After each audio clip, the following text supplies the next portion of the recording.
Hello दोस्तों, नमस्कार। स्वागत है आपका मेरा नए ब्लॉग में। कैसे हो आप सब? तो आप लोग कह रहे होंगे मैं कहाँ घूम रही हूँ। यहाँ जो है पूजा हो रही है। किस चीज़ की पूजा है ये आपको लोगों को आखिरी में पता चलेगा। अभी हम लोग जो है सबसे पहले जो है धूप धाप देने के लिए जा रहे हैं। मतलब जो होते हैं ना कुल देवता, तो धूप देने के लिए जा रहे हैं वहाँ पे। यहाँ पे जो है धूप धाप दे के ये दीदी जो है खाना खा रही है। दीदी कह रही है कि आगे तुम लोग तो मेरी वीडियो ज़रूर बनाओ। तो दीदी को भी शौक है, मेरे को भी ऐसे लोग अच्छे लगते हैं जो अपने मुँह से बोले।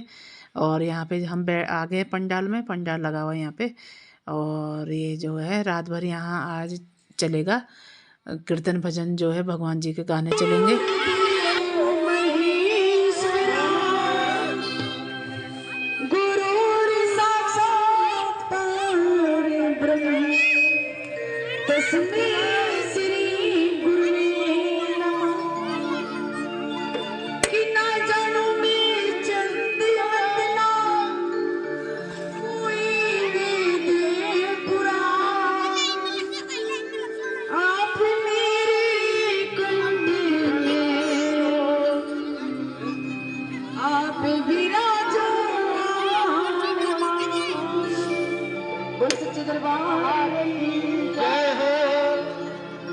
ये बोले बाबा तेरे नाम का आसरा ले ले नाटन।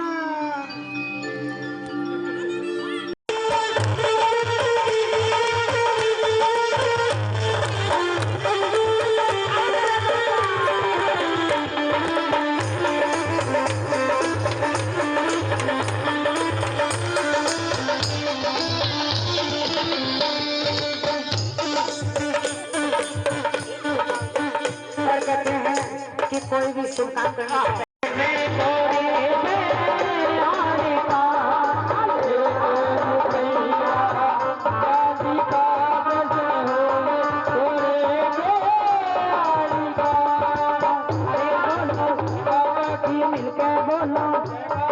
मैंने सुनिया अगले वालों लगा लो अगले वालों जरा ताली बजा लो।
घर पे सुदामा गरीब गया है, घर पे सुदामा गरीब गया है।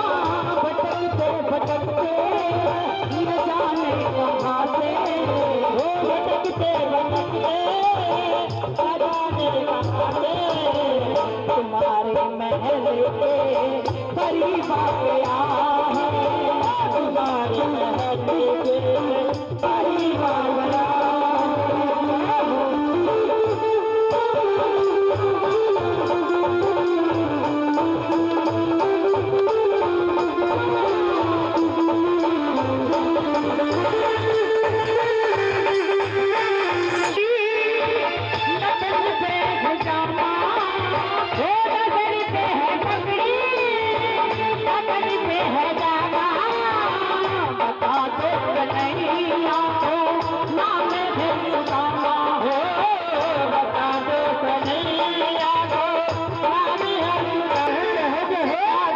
कह दो तुम एक बार मोह से जा करके कह दो कि मिलने सखावत नसीबा क्या है, मिलने सखावत नसीबा गया है।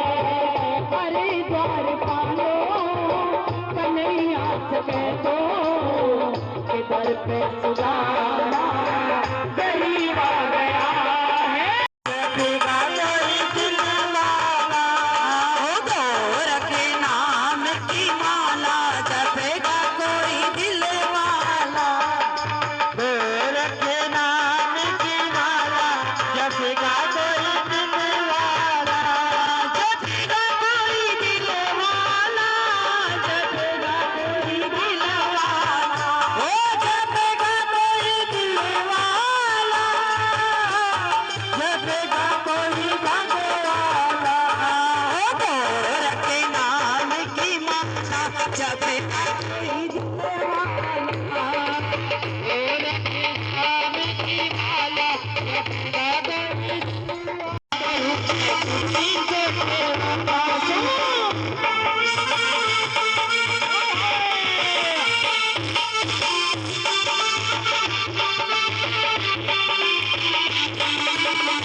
ले मेरे 100 काम है। 100 काम? अरे 100 काम तो सबके होते हैं। तो तुझे ही क्यों बताऊं सारे काम? तू भी तो जाती है, तो कौन सा मुझे बताती है? एक काम करना, आज से बात ना तू इसकी बहन, इसकी बहन ना या तेरी बहन, भाई तेरी बहन। कोई बात नहीं बहन, मैं तुझे बताती हूँ कहाँ गई थी। अच्छा। नाराज ना हो। आप जरूर तो हो जा। नाराज ना हो। अच्छा, ना गुस्सा हो दूंगा। मैं 9 लख के बाग में गई थी। 9 लख के बाग में? वहाँ गुरु गोरखनाथ जी आ रखे। अच्छा। उन्होंने मुझे कहा कि सुबह 4 बजे आना और पुत्र का वरदान लेके जाना। अच्छा, पुत्र का वरदान लेकर जाना। हाँ। अच्छा, जब दफा हो जा, चली जा। ठीक। जा अपने घर में। वो काछल ने सारा भेद ले लिया। और बसरे से आगे हम लोग, आप लोग कह रहे होंगे इसने बताया नहीं कहाँ जा रही क्या जा रही। आप लोगों ने तो देख ही लिया होगा वीडियो में कि हमारे जो है कुल देवता का मतलब बागड़ बाबा जी बोलते हैं, नीले घोड़े वाले, उनकी जो है पूजा होती है छड़ी लेके, मतलब अलग अलग तरीके से करते। कोई मतलब टेंट वेंट वैसे बड़ा सा करके, कोई हमारे यहाँ भी हुआ था एक बार ना, तो आप लोगों ने देखा होगा।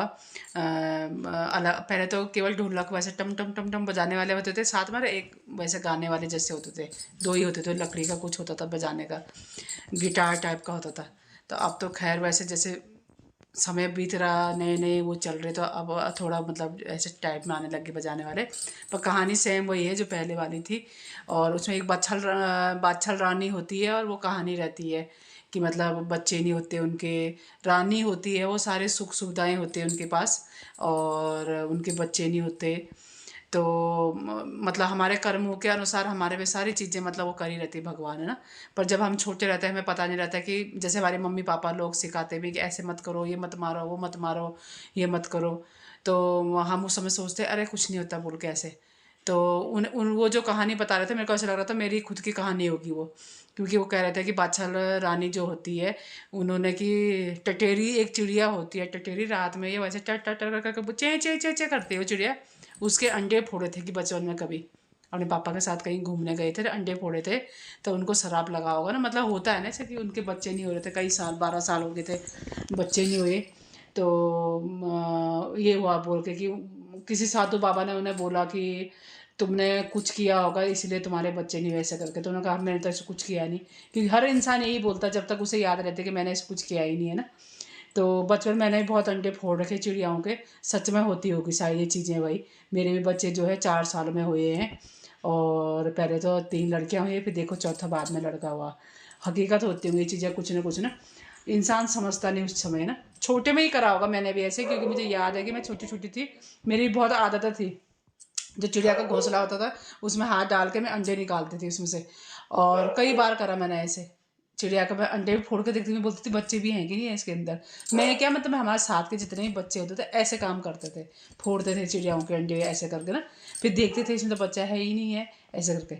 एक बार क्या मेरी आदत तब छूटी जब मैंने एक बार ऐसे देखने के लिए गई, उसमें मेरा हाथ ही डालने वाली थी, उसमें पता नहीं सांप सब कुछ था। उस दिन से मैंने वो दिन है, और जब से मतलब थोड़ा वो हो गया होगा कि ऐसी चीज़ें छेड़ना नहीं, कभी सांप सुप रहता है, तो कभी नहीं देखा फिर उसके बाद मैं तो उस जगह गई भी नहीं दोबारा फिर। मतलब इतना डर बैठ गया था मेरे मन में कि मैंने कहा वो होगा वहाँ। ये चीज़ें इंसान वैसे तो कभी नहीं करता जब तक उसको समझदारी आ जाती है, बचपन में ही होती है ये चीज़ें है ना। तो मैंने सच में मैंने भी किया, वो कहानी मतलब बता रहे थे ना, उन्होंने नादानी में कभी अंडे फोड़ेंगे टटेरी चिड़िया के, और बहुत सारे बच्चे होते हैं जो कुछ ना कुछ ऐसे नादानी काम कर देते हैं, उन्हें मतलब वो शराब लगा होगा बोल के ना।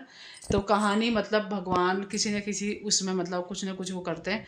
फिर वो जो है बागड़ बाबा की जो है पूजा करते हैं, राजस्थान जाते हैं जब वो, तो वहाँ जब वो जाते हैं वहाँ सूखा पड़ जाता है, मतलब इतना उनका 7 जन्म तक वो दिया हुआ था, 7 जन्म तक उनको मतलब वो दे रखा था शराब जैसा। तो बोलते ना हम अपने कर्मों से ही धो सकते हैं हर चीज़ को, भले उसमें उन्हें वो पाप लगा भी होगा, पर अगर हम अच्छे कर्म करेंगे, कोई भी इंसान होगा, कोई भी ये नहीं बोलेगा भगवान मैंने ये किया होगा ना। चलो हमें किसी के सामने बोलते हो शर्म आती है ना, तो हमें भगवान के मंदिर में जाके कहीं भी जाते हैं ना हम लोग, हमें मन ही मन में भगवान से प्रार्थना करनी चाहिए, ये भगवान मैंने ऐसा किया है तो मेरे को जो है मैं सजा दें, या मेरे को मेरी गलती माफ़ करें, ऐसे करें वैसे करें, ज़रूर बोलनी चाहिए बात। अगर जो हमें अगर लगता है कि हमने गलती की है तो, क्योंकि सबके सामने तो कोई बोलने का नहीं है ना, सभी लोग अरे हाँ दूसरे की गलती निकालते हैं हम लोग है ना, बोलते हैं ना ऐसे कि नहीं तू बहुत अच्छी है, तो ऐसे बोले दूसरे को तो बहुत अच्छा है ये ऐसे करके। पर जब अगर हमें लगता है ना हमने किसी चीज़ में गलती की है, तो भगवान करके ज़रूर बोलना चाहिए, तब हमारी गलती माफ़ भी होती है, और भगवान हमें माफ़ करके आशीर्वाद भी देते हैं। तो अब भाई सो गया था वहाँ, हम लोग आ गए घर। तो अब जैसे हमारी उम्र बढ़ती रहती है धीरे धीरे, तो ये चीज़ें तब ज़्यादा अच्छी लगती हैं। पहले मैंने काफ़ी बार सुना वैसे ये चीज़ें इतनी समझ में नहीं आती थी, अब धीरे धीरे मतलब ध्यान से सुनो, इन चीज़ों के प्रति वो भी होता है कि हाँ भाई क्या कौन सी कहानी होती है, क्या होता होगा, तो तब अच्छा भी लगता है सुनने में। नहीं तो अब जैसे बच्चे बच्चे तुम्हारे सारे घर आ गए थे कि अभय के पापा थे वहाँ, और मैं थी, तो काफ़ी लोग थे वैसे भीड़ में, परिवार के और लोग भी थे। तो वो लोग इतने दूर से आते गढ़ी से होकर यहाँ कराने के लिए, हर साल आते हैं। तो ये थी बागड़ बाबा की कहानी। और कहीं ना कहीं मतलब हम लोग किसी न किसी चीज़ में यही है, बच्चों को सिखाना भी चाहिए बचपन से ही, हकीकत बात है ना, कि ऐसे नहीं करना, ये चिड़िया के अंडे नहीं फोड़ने, कोई भी कीड़े मकोड़े आ रहे हो जानबूझ के ना मारे उन्हें ना, जानबूझ के उन्हें मारना नहीं है। पर उस समय बच्चे समझते नहीं ना, फिर कर्म कैसे करके वो बनेंगे इंसान का, वो भी तो होता फिर है ना। अब अगर हर किसी को एकदम से सब चीज़ मिल जाएगा तो फिर तो इंसान वैल्यू नहीं समझेगा ना किसी चीज़ की भी, है ना। वैल्यू समझना भी बहुत ज़रूरी होता है। दुख के बाद सुख बहुत अच्छा होता है, सुख ही सुख होगा फिर दुख होगा, वो इंसान दुख सह भी नहीं सकता, ये भी है। अगर जिस इंसान ने पहले से ही सुख देखा हो और दुख मिल जाए ना उसे, वो बहुत मुश्किल से झेलेगा दुख। और दुख जिसे मिलेगा शुरू से और सुख बाद में मिलेगा, वो बहुत अच्छे से मेंटेन करता है चीज़ों को। तो मैं ज़्यादा प्रचार नहीं करती अपने बोली भाषा का। तो मिलते हैं अगले ब्लॉग में। कैसी लगी आपको मेरी आज की वीडियो, तब तक के लिए बाय बाय।